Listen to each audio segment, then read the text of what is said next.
New CBA scared Timberwolves into trading Karl-Anthony Towns while they still could. The canary in Minnesota's coal mine was Brandon Ingram. In June, the New Orleans Pelicans traded one of their centers, Larry Nance Jr., for Dejounte Murray, a player who replicates a significant chunk of what Ingram does offensively, and allowed the other, Jonas Valanciunas, to walk in free agency. They could not have more clearly telegraphed their intention with that decision. Murray was introduced to replace Ingram's shot-making. Jones and Trey Murphy are ready to play his position. The center position was left entirely vacant. The goal after acquiring Murray was to flip Ingram in a deal that included a replacement center. The Pelicans were more than justified in assuming such a deal would be out there. It's not usually hard to trade 27-year-old wings who have made an all-star team. It's September and Brandon Ingram is still a Pelican, and money is the simplest reason why. Ingram is an impending 2025 free agent that is eligible for an extension. It doesn't make sense for New Orleans to pay him, but the rest of the market is scared to do so as well. Before the 2023 CBA, it was the sort of contract you offered thoughtlessly. It was the Zach LaVine or Bradley Beal max, a decision to retain an asset regardless of price. But in the new world? No way. Ingram is too flawed. His defense and playmaking are too inconsistent. His shot selection is all wrong. The injuries come too frequently. You can't pay a $35 million player $50 million. It's a non-starter, no matter how excited most teams would be just to have a $35 million player. That's how a 27-year-old all-star became nearly untradeable overnight. Karl-Anthony Towns is a 28-year-old former all-star. He's gotten there several times more than Ingram has and ranked 12 spots above him on the CBS Sports Top 100 rankings.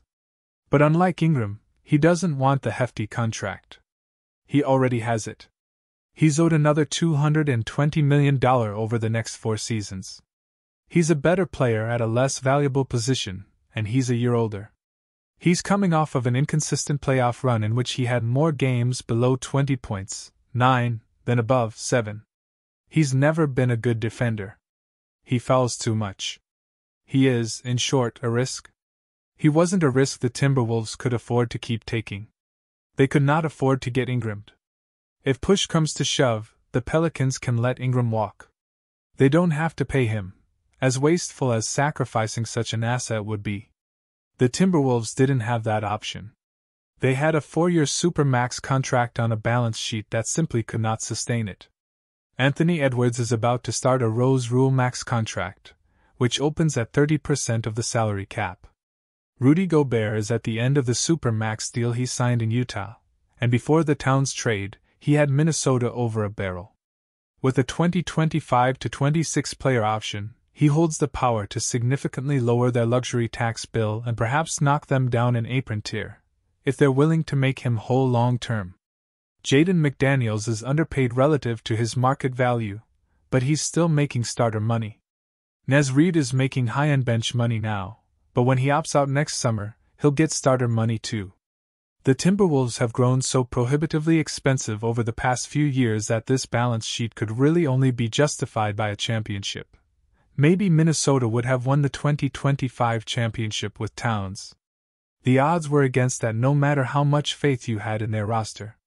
There's an inherent randomness to winning it all. Players get hurt. Matchups work against you. Shots you normally make don't go in. Towns knows this well.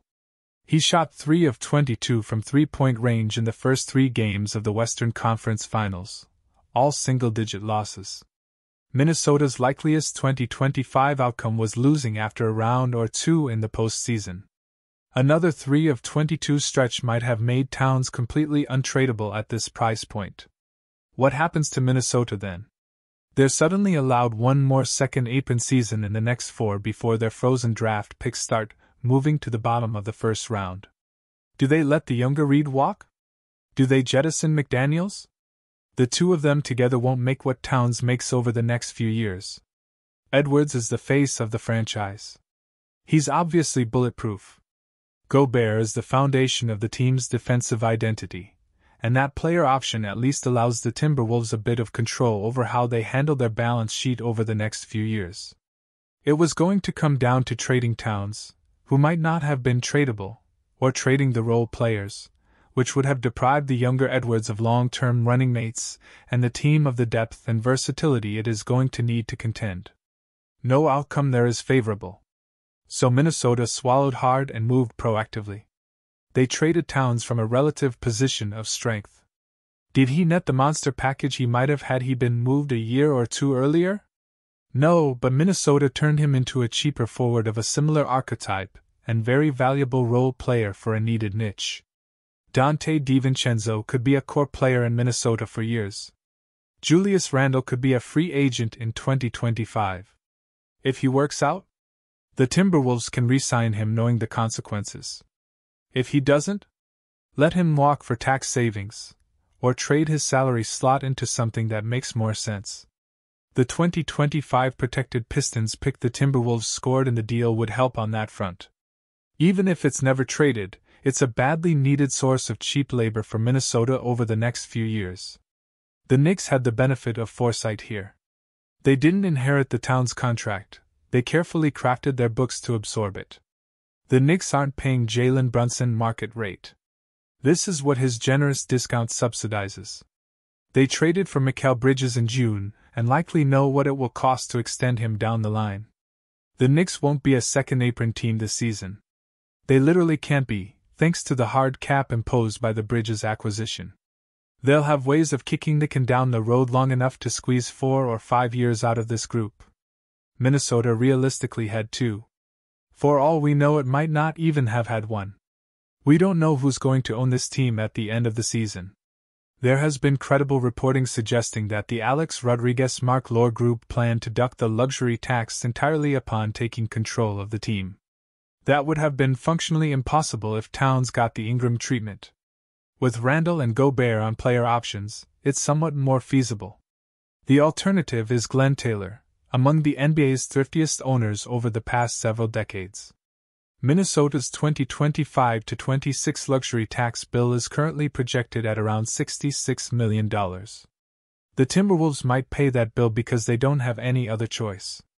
Nothing about the decision-makers at play here suggests they were all that likely to pay it for long. One of those key decision-makers, President Tim Connolly, reportedly has an opt-out in his contract after next season. He hasn't commented on the matter publicly. It's not unreasonable to guess that Minnesota's head of basketball operations wants to know who's going to own the team before making a long-term commitment, and what resources will be at his disposal if he does stay.